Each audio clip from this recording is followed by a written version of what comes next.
Subscribe now and press the bell icon. Never miss an update. सुप्रभात बच्चों। तो पिछली कक्षा में हमने हमारा जो पैटर्न ऑफ क्वेश्चन है, प्रश्न पत्र का ढंग है, उसके बारे में जाना कि हमारा प्रश्न पत्र 4 खंड में बटा हुआ है, जिसमें क खंड जो होता है वो अपठित गद्यांश वाला होता है। उसके बारे में हम लोगों ने जानकारी प्राप्त की थी। अब हम आते हैं खंड ख में, जो हमारा होता है रचनात्मक कार्य।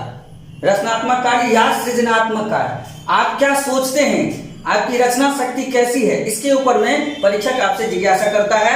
आपकी रचना शक्ति के बारे में वह जानना चाहता है। उसको हम 3 भाग में, हमारा जो ये खंड ख होता है वह 3 भाग में विभक्त होता है।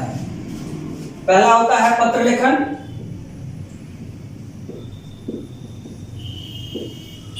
दूसरा होता है चित्र वर्णन,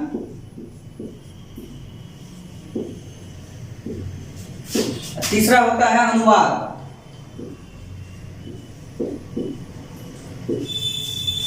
हम सबसे पहले देखते हैं पत्र। पत्र आप लोगों ने 9th में पढ़ा होगा। 9th वाला बच्चा जो है वह 8th में कुछ जरूर पढ़े होंगे। पत्र 2 तरह से होता है। पत्र लेखन 2 प्रकार का होता है। एक होता है औपचारिक,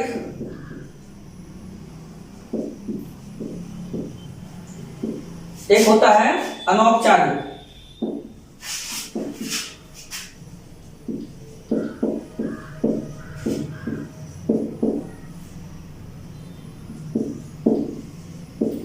या फिर दूसरे शब्द में कह लीजिए, एक होता है व्यावहारिक,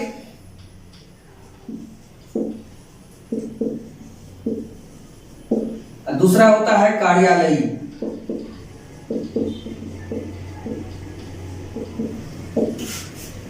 पत्र या तो औपचारिक कहिए, अनौपचारिक कहिए, या फिर व्यावहारिक या कार्यालयी कहिए।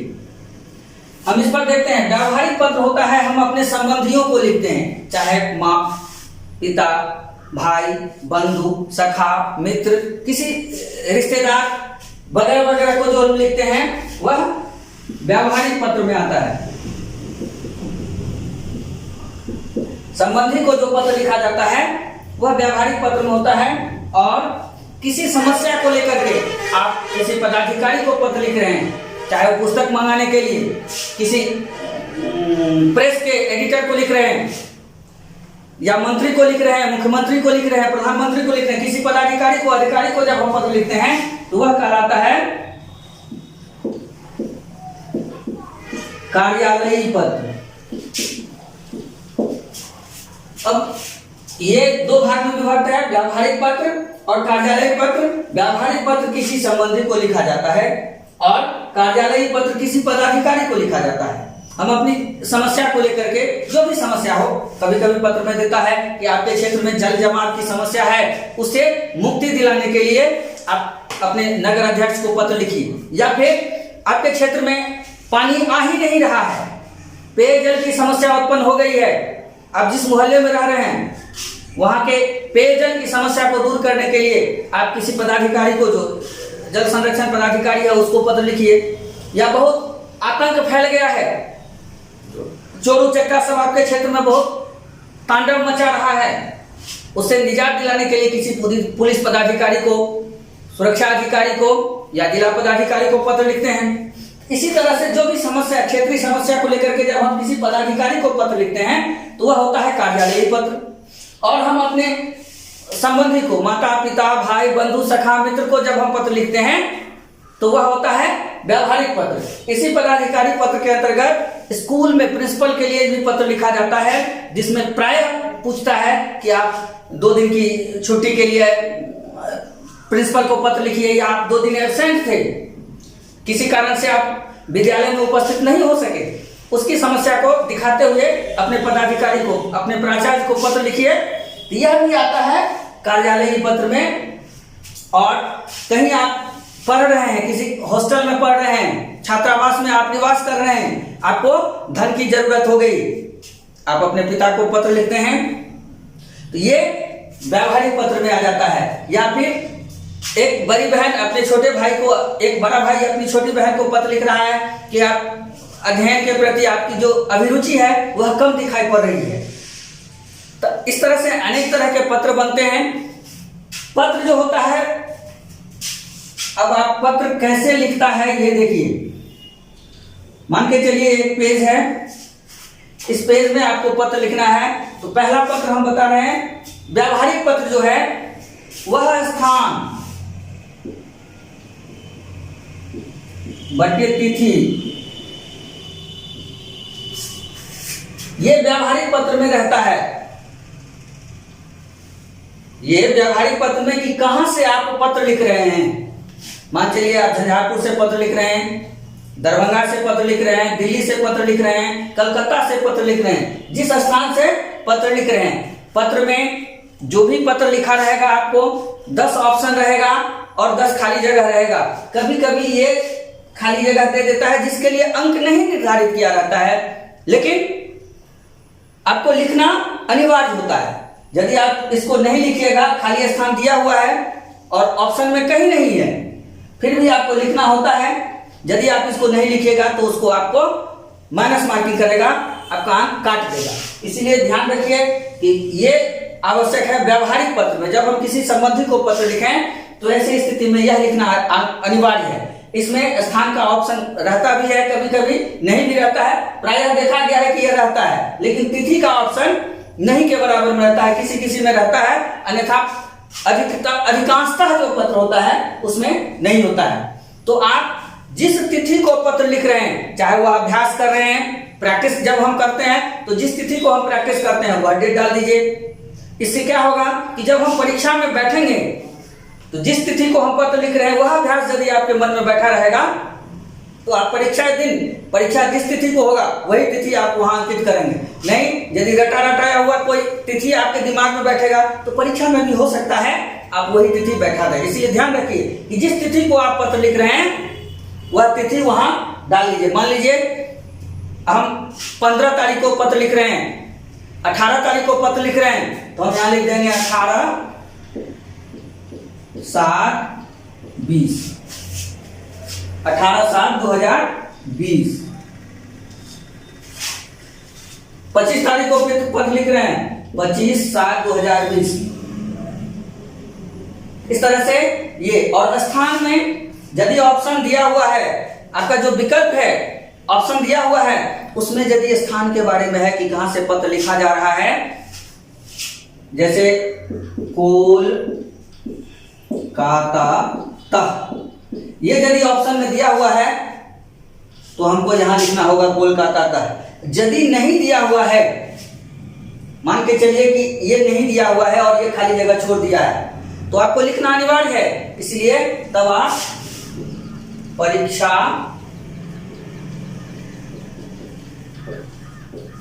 कक्ष तक ये लिख देंगे।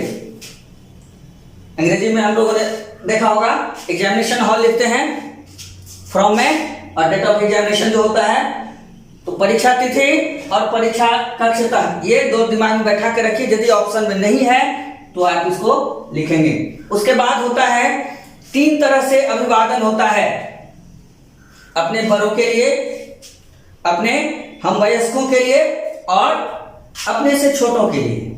अपने से बड़े माता पिता, बड़े भाई, बड़ी बहन, चाचा, नाना, मामा वगैरह वगैरह जो हैं वह हमारे लिए आदरणीय होते हैं। जो हमारे लिए आदरणीय होते हैं उनको जब हम पत्र लिखते हैं तो हम वहां प्रणाम शब्द का प्रयोग करते हैं। परमादरणीय पितृवर्या सादरम प्रणामा। जब हम अपने से बड़ों को पत्र लिखते हैं तो वह अभिवादन में प्रणाम होता है। ध्यान रखिएगा, अभिवादन में 3 तरह का प्रयोग होता है। पहला होता है जो हम बड़ों के लिए प्रयोग करते हैं तो वहां प्रणाम होता है। अपने समवयस्क जो होता है, अपना जो मित्र मंडली है, अपने उम्र के वर्ग के बच्चों के लिए जब हम पत्र लिखते हैं तो नमस्ते या नमस्कार। और जब हम अपने से छोटों को पत्र लिखते हैं तो वहां लिखा जाता है शुभाशीष।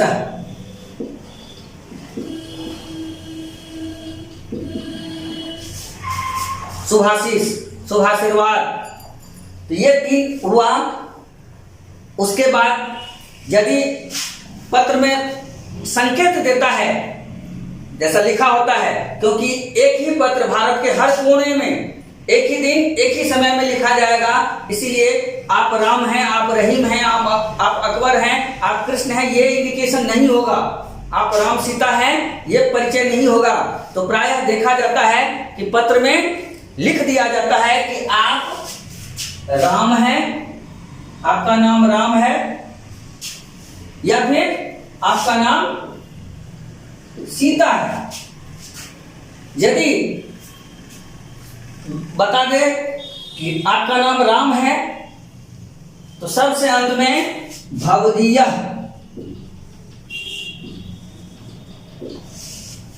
पुत्रः, जो भी जिसको पत्र लिखा जा रहा है उसके साथ क्या संबंध है। यदि पिता को पत्र लिखा रहा है, माता को पत्र लिखा जा रहा है, तो भवदीयः पुत्रः रामः। यदि चाचा को पत्र लिखा जा रहा है, तो भवदीयः भ्रातृजः, अर्थात जिसके साथ हम पत्र लिख रहे हैं उसके साथ हमारा क्या संबंध है, उस संबंध को दर्शाते हुए यहां पर रामा लिखा जाएगा। और यदि संकेत दे दे कि आप सीता हैं, चाहे वह राम जो है लड़का लिखेगा तब भी भवदीयः रामा लिखेगा, और लड़की लिखेगी तब भी भवदीयः रामा ही लिखेगी। वो पत्र कौन लिखा, लड़का लिखा या लड़की लिखी, इसका इंडिकेशन नहीं मिलेगा, उसका संकेत उसके उत्तर में नहीं मिलना चाहिए, ये ध्यान रखना होता है। और यदि सीता बता दिया तो यहाँ पर भवदीयः के स्थान पर भवदीयः, और यदि पुत्री है आत्मजा भवदीयः, पुत्री, सुता वगैरह जो भी शब्द हो बेटी के लिए वह शब्द प्रयोग कर सकते हैं। और ये रामा नहीं होकर के सीता ये लिखा जाएगा। ये होता है व्यावहारिक पत्र। उसके बाद कार्यालयिक पत्र में सेवायाम,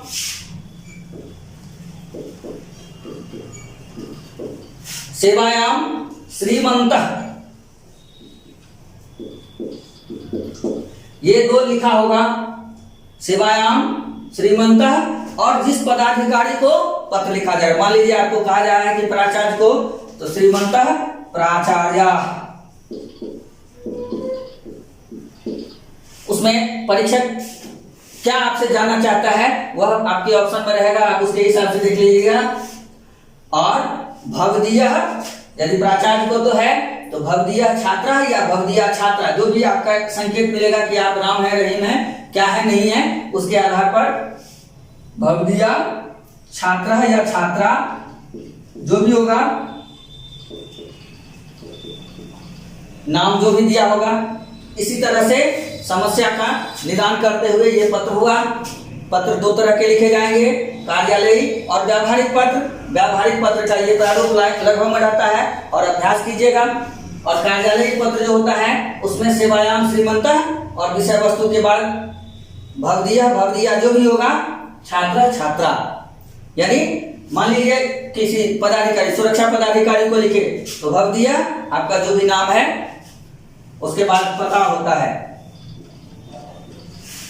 पता होता है आप किस गांव से, किस क्षेत्र से, किस मोहल्ला से लिख रहे हैं। तो ये हुआ पत्र का प्रारूप। इसके बाद हमारा दूसरा खंड है चित्र वर्णन। पत्र लेखन के बाद अब हमारा दूसरा भाग होता है उसका चित्राधारित वर्णन।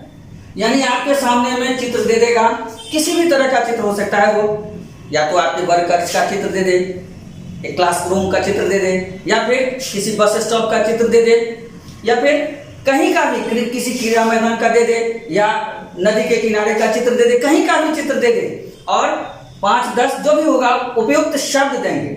मंजूषा में शब्द रहेगा, उसकी सहायता से आपको साधारण और भावपूर्ण सार्थक वाक्य का निर्माण करना होता है। मान के चलिए कक्ष रूप में एषः वर्ग कक्षः अस्ति, उससे संबंधित शब्द आपके सामने में रहेगा मंजूषा में। वर्ग कक्षे अध्यापक या अध्यापिका, यदि पुरुष शिक्षक होगा तो अध्यापका, या महिला शिक्षिका होगी तो अध्यापिका पाठयति। अनेके छात्राः पठन्ति। वर्ग कक्षे श्यामपट्टः सुशोभते, या जो भी शब्द आपके सामने में होगा उसके आधार पर वर्ग कक्षे क्या नाम है, पुष्पभाजनम अस्ति, फूलडाली है, डलिया है, गमला जिसको कहते हैं, इस तरह से अनेक शब्द बन सकते हैं। जो शब्द आपके सामने में रहेंगे वो आप उसके आधार पर 5 वाक्य का निर्माण करना होता है।